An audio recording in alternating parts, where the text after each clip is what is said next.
Hey everyone, this is Nikachu, Merfolk Master and Pro Player, and we are here to play an adaptation of M. Hayashi's Mono Blue Merfolk in Modern List.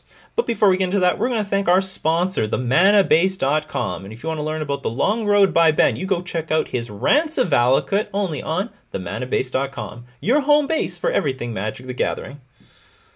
Oh, and we're up against a fan. So our opponent hopefully is not playing Merfolk, because this hand is mediocre at best. We will keep this. When I was playing with this list, I was always, how do I put it? Pretty paranoid when my opponent says, "Oh, I watch your videos all the time." I'm like, oh my god, I'm going to be up against Merfolk.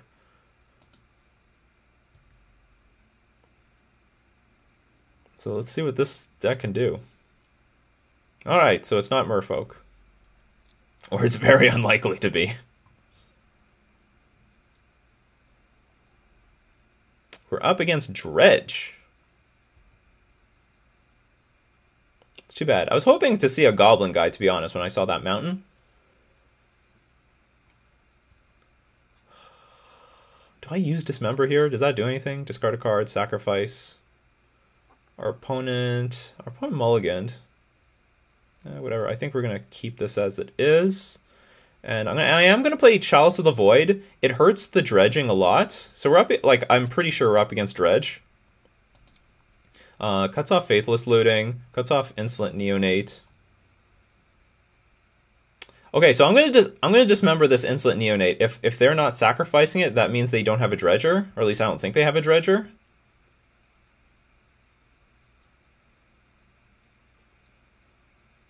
Or maybe they're setting up for like a big. I don't know. I don't know why they would wait. Is the thing. I don't know why they would wait.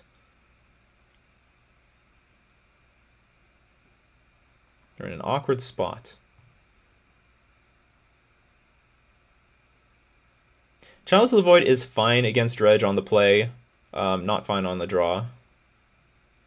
It's an awkward card in general because of the fact that they're bringing in artifact destruction. You know, they know we play with Relic of Progenitus.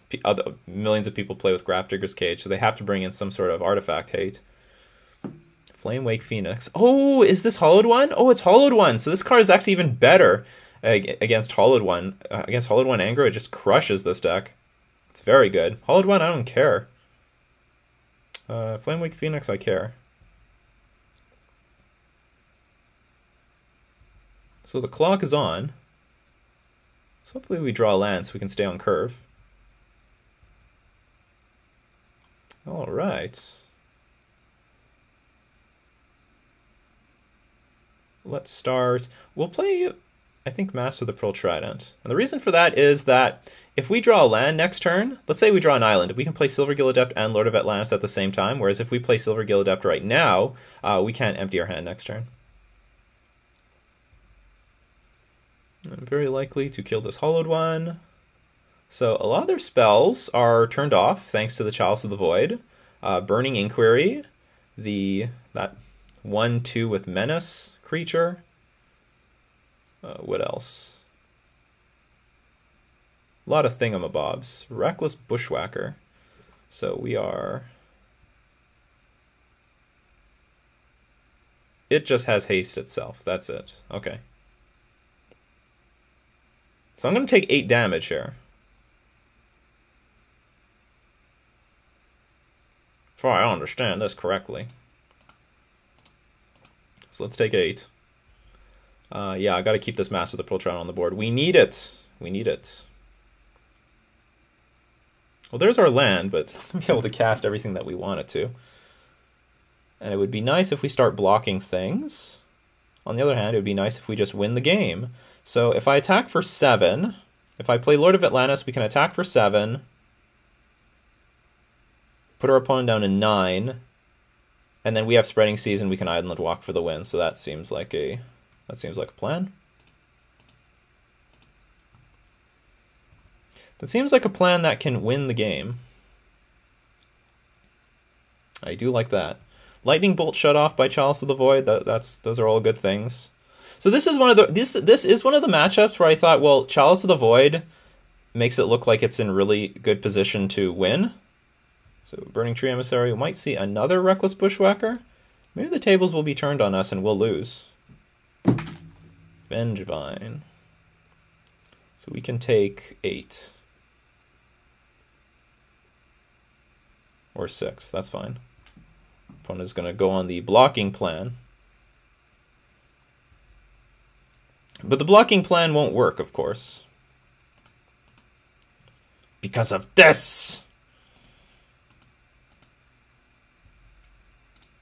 Alright, we won. Well, Vengevine, well, okay, we'll want some of these. Some, but not all. Dismember is pretty bad here. Just Tidebinder Mage is really good. So we're on the draw, and so that's where we're going to want to probably take out... We're going to shave on Smuggler's Copter for sure. We can leave some in because it can block the Flamewake Phoenix.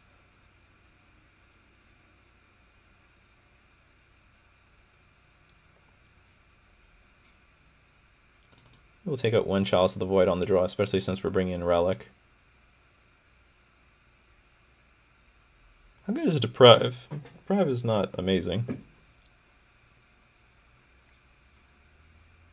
This is also, like, I don't know, this is not exactly the... Well, it is a Hollowed One aggro deck, obviously, but it's not a build that I'm familiar with Burning Tree Emissary and Reckless Bushwhacker and Vengevine, so it's like Vengevine, Thingamabob, Shenanigans.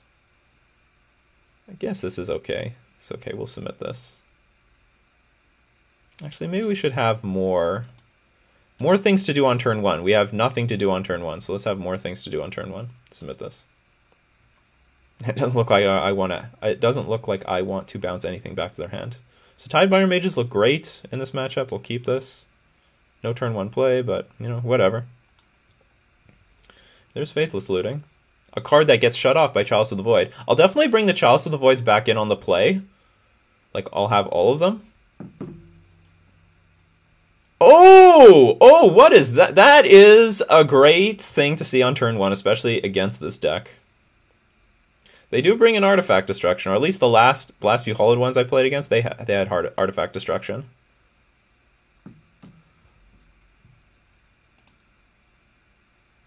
So I see no reason to not Tidebinder Mage this thing. I don't want to see this thing untapped ever.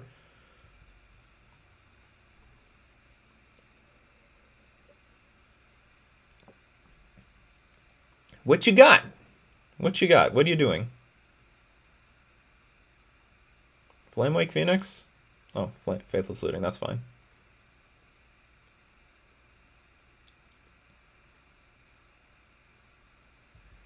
Street Wraith. Here comes a Hollowed One. Only one. Not so bad. Alright, so we got everything online. Coral Helm Commander is going to be online. I think we should start putting pressure on our opponent. So we can start that by playing Master of the Pearl Trident right now and follow that up with Spreading Seas next turn.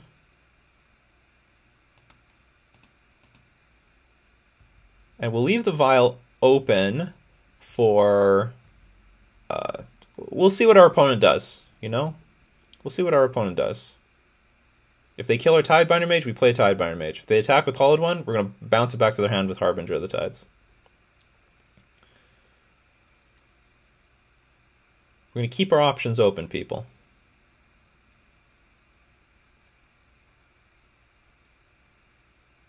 Three red and a green. What is this? Oh, I think our opponent's trying to play Vengevine. So here is a spot where we can... I could try to bounce the Hollowed One, and then we don't need... So it looks like I'm taking damage no matter what. So let's bounce the Hollowed One with Harbinger of the Tides. We'll save our Tidebinder Mage for another rainy day, because we don't know if I tap down this thing with Tidebinder Mage, I don't know if this thing's going to break. Like, maybe they'll kill this Tidebinder Mage and this thing will break free and then we'll be in trouble. And I like that they've completely tapped out. We can attack for 8 and threaten to attack for the win next turn. A lot of avenues to victory.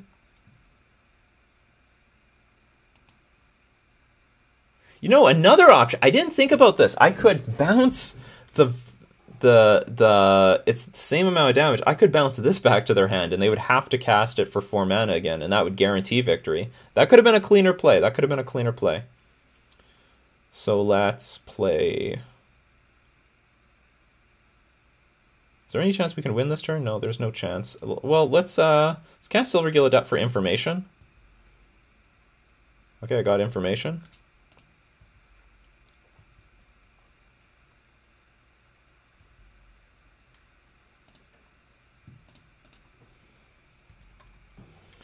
Play our Ether Vial and pass.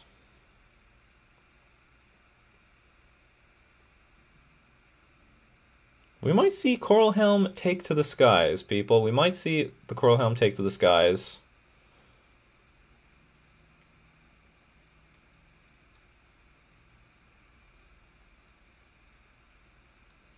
Hooting Mandrills! So we meet again. I haven't seen you since, like, I don't know, the Delver days when this thing first got printed.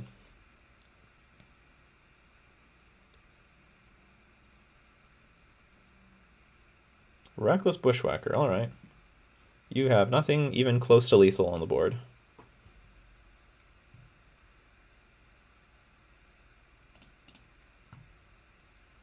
So I guess I will put the Coral Helm in play. If I draw a land, I guess it doesn't matter. I can just Spreading Seas all this crap away. Yeah,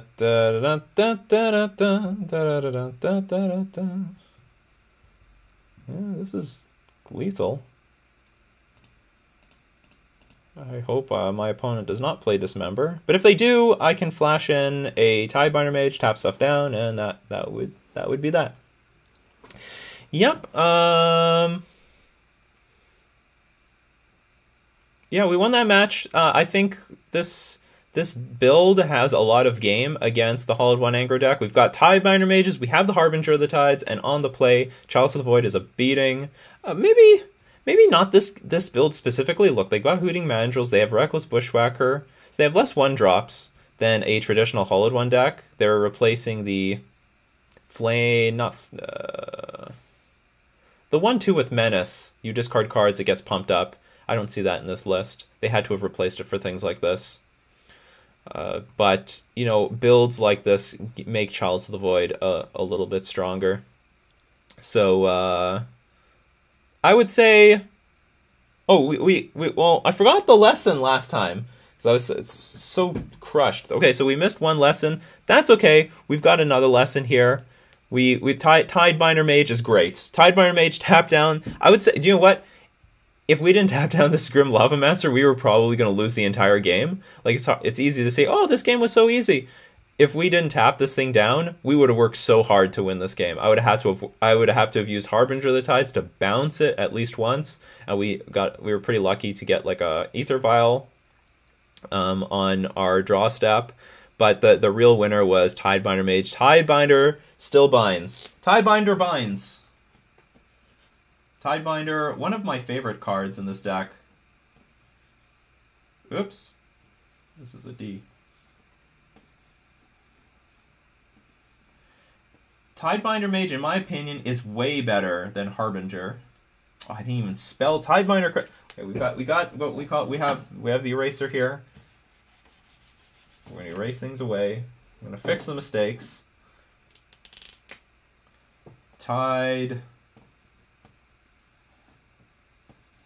Binder.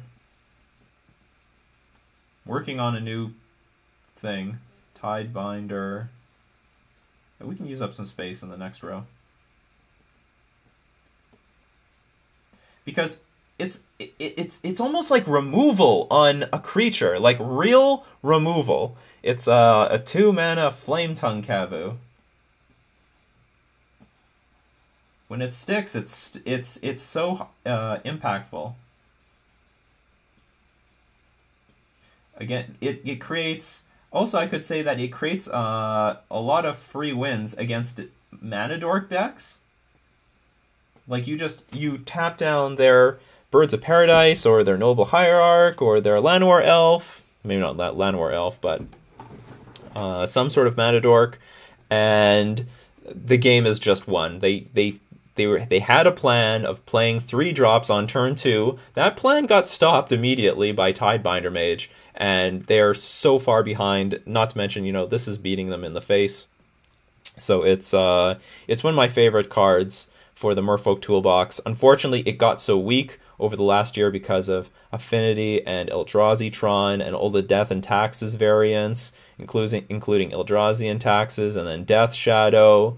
Grixis Death Shadow. So Tidebinder Mage fell out of favor real fast. But maybe it can make a comeback.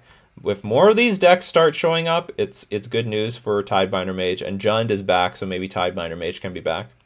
So, as usual, we're going to thank all my patrons supporting me on Patreon, and we're going to thank the manabase.com for being our sponsor. This has been Nikachu, playing Mono Blue Merfolk in Modern.